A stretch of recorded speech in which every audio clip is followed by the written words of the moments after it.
and intellectual sciences were Persians. Thus, the truth of the statement of the prophet becomes apparent. If learning was suspended at the highest parts of heaven, the Persians would attain it.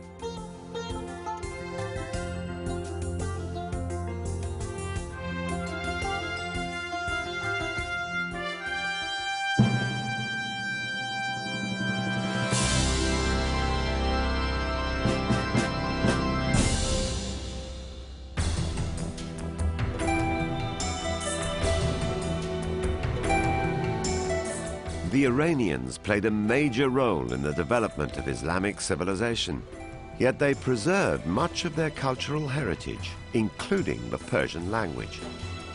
As a result, by the second half of the 9th century, a number of local dynasties that emerged in the eastern part of Iran, mainly in the Khorasan region, became the proponents of Persian poetry and literature. This trend continued even when the Seljuks, a large nomadic clan of Turkic origin, pushed through Iran in the 11th century. They were eventually transformed into the rulers of a centralized state under the influence of Iranian administrative institutions already in place.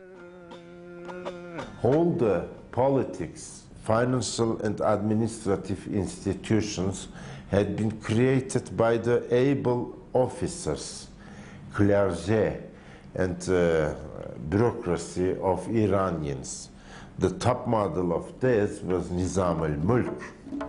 His siyasetname became almost a constitution for centuries for Turks and other Islamic peoples.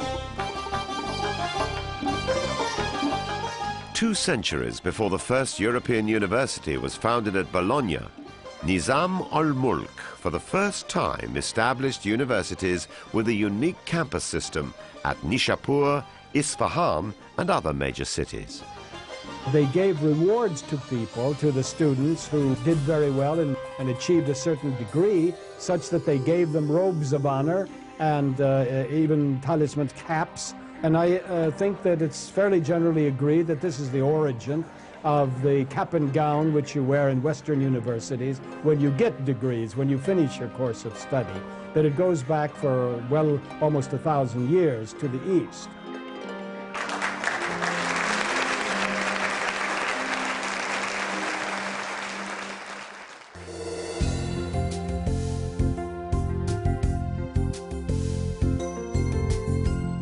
Persian poetry is unique in the world for its depth, richness and creativity, and there is an intimate mingling of Persian mysticism and Persian literature.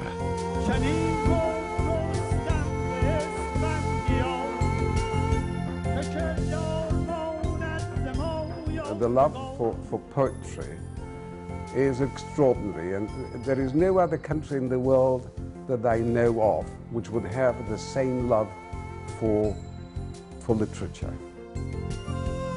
The greatest monument of Persian epic poetry is Ferdowsi's masterpiece, the Shahnameh, or Book of Kings, comparable to Homer's Iliad. 1,000 years after its creation, the Shahnameh is still easily understood by the Persian-speaking general public.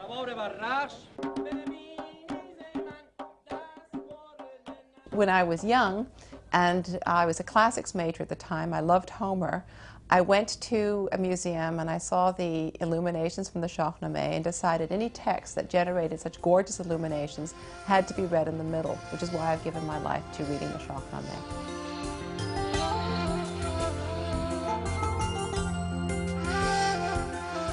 Sophistication and sublimity finds no limit in the Iranian miniature paintings, which usually adorn the dazzling manuscripts of Iranian poetry.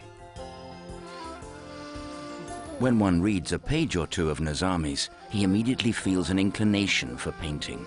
Since Nizami had an extraordinary talent for storytelling and imagination, in his works, color, movement and story are all visualized. In fact, in all 4 essential features of the art of the book, calligraphy, bookbinding, illumination and illustration, the Iranian artists reached the peak of perfection. In the art of the books. There's a very precise construction in the beginning, you see.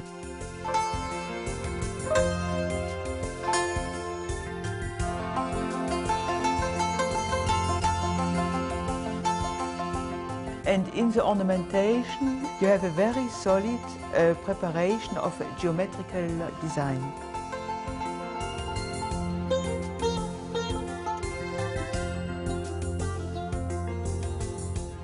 Selection of the style of calligraphy and the type of pen itself for each text was an art in itself.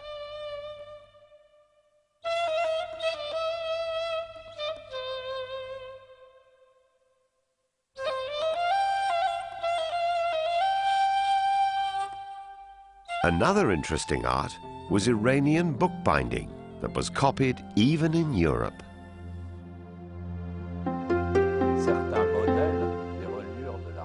Certain Renaissance Italian bookbinding done in Venice was in fact copied from the method prevalent in Iran. And it's even possible to say that the bookbinder himself was from the city of Tabriz in Iran. This is one of the most exquisite methods in the West up to the present day.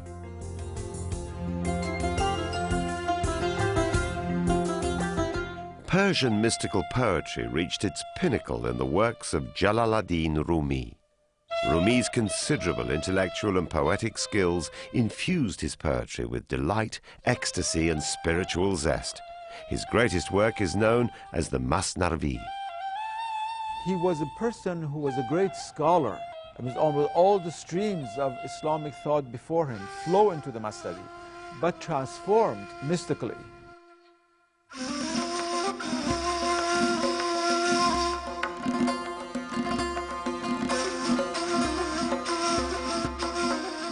Maulana Jalaluddin was also given by God the incredible gift of appreciating every form of beauty as the beauty of God. The famous hadith of the Prophet, Allahu Jamilun yuhibbu Jamal, that is, God is beautiful and He loves beauty, marks the whole being of Jalaluddin.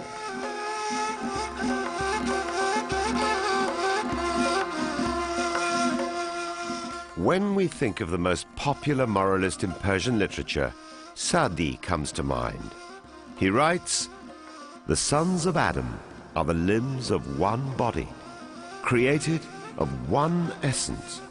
When time pained one limb, the others can find no peace. Thou, who hast no sympathy for the troubles of others, art unworthy of the name human."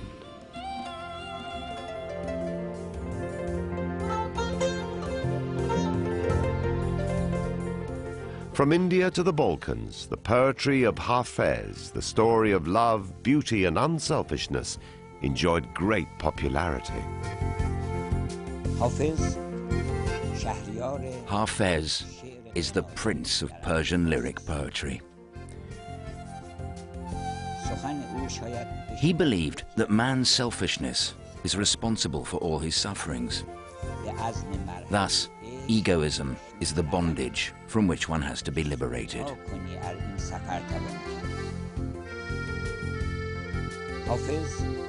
What Hafez saw in his days was selfishness, misery, war, and bloodshed. Yet, like alchemy, he transformed these inputs into golden melodies and spiritual taverns of celestial wine. Be a passionate pilgrim of the pass of love, and behold what blessings shall come thy way in this journey.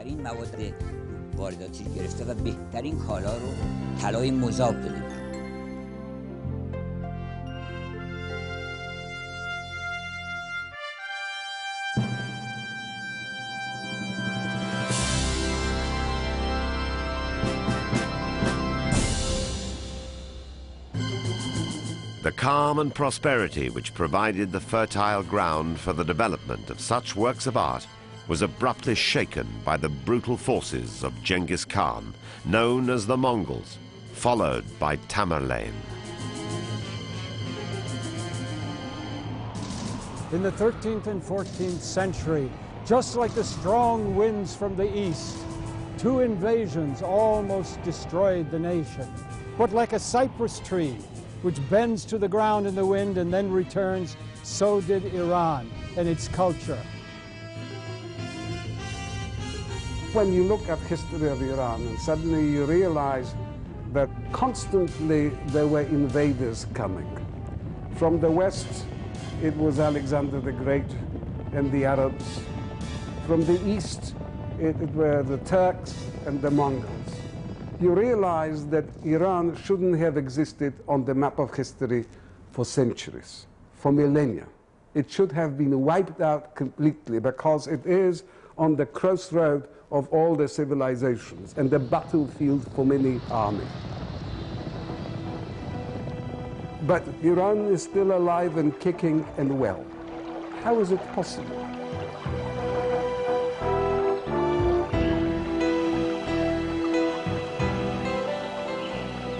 All those invaders who came on the Iranian plateau, they were so attracted to Iranian way of life, to Iranian civilization, to beauty of music, the beauty of poetry, the beauty of miniature, the beauty of Persian cuisine, that within a very short period, they tried and wanted to become Iranian, Persian. As these coins testify, the Mongols gradually turned to Islam, which became the official religion of their ruling dynasty, known as the Ilkhanids.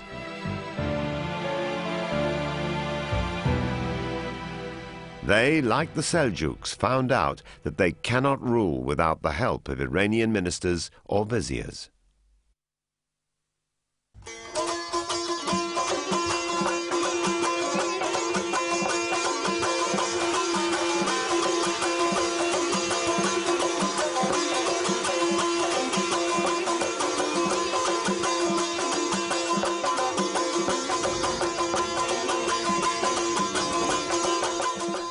The northwestern Iranian city of Tabriz was chosen as their capital. Marco Polo, who had visited Tabriz at that time, thus describes it. A great city surrounded by beautiful and pleasant gardens. It is excellently situated so that goods are brought to here from many regions. Latin merchants, especially Genoese, go there to buy the goods that come from foreign lands. Here, the famous Iranian vizier Rashiduddin Hamadani created an entire suburb called Rabi Rashidi, employing within it scholars, doctors and craftsmen. Rashiduddin's Foundation Act for this city of science reveals that it was well planned and included 24 caravanserai or inns, 1,500 shops, 30,000 houses, and textile and paper manufacturing workshops.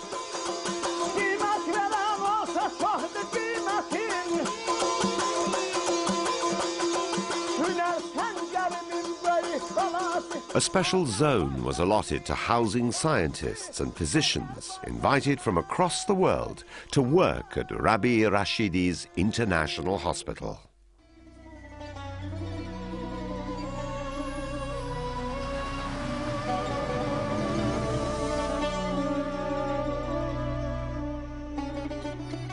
Beginning in the 13th century, colorful tile decoration becomes very prominent in the decoration of palaces in Iran. It becomes kind of a decorative sheath for the interior of buildings.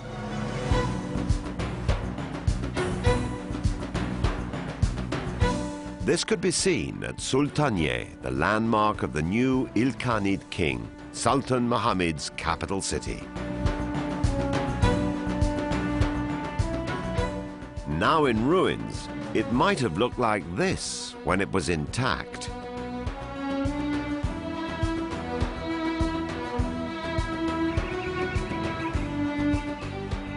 Perhaps the boldest innovation of this building is the corona of 8 minarets.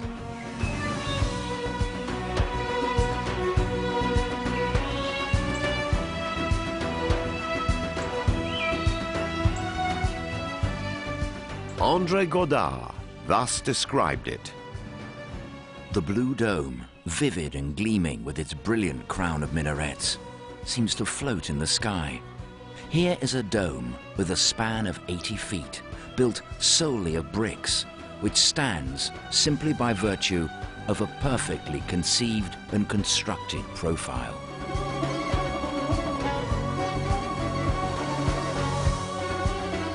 According to studies by an Italian team headed by Professor Piero San Paolesi from the University of Florence, the plan and structure of the Great Dome at Sultanieh has had a direct impact on the design and construction of the Church of Santa Maria del Fiore in the city of Florence.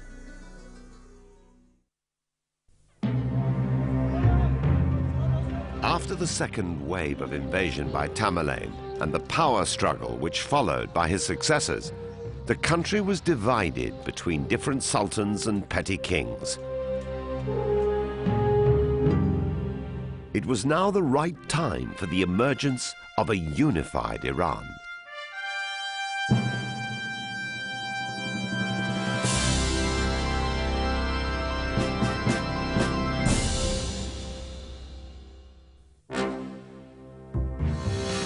At the beginning of the 16th century, the semi-nomadic Turkmen Shia tribes of Anatolia and northwestern Iran, with their charismatic leader Ismail the Safavid, gradually gained control over Iran.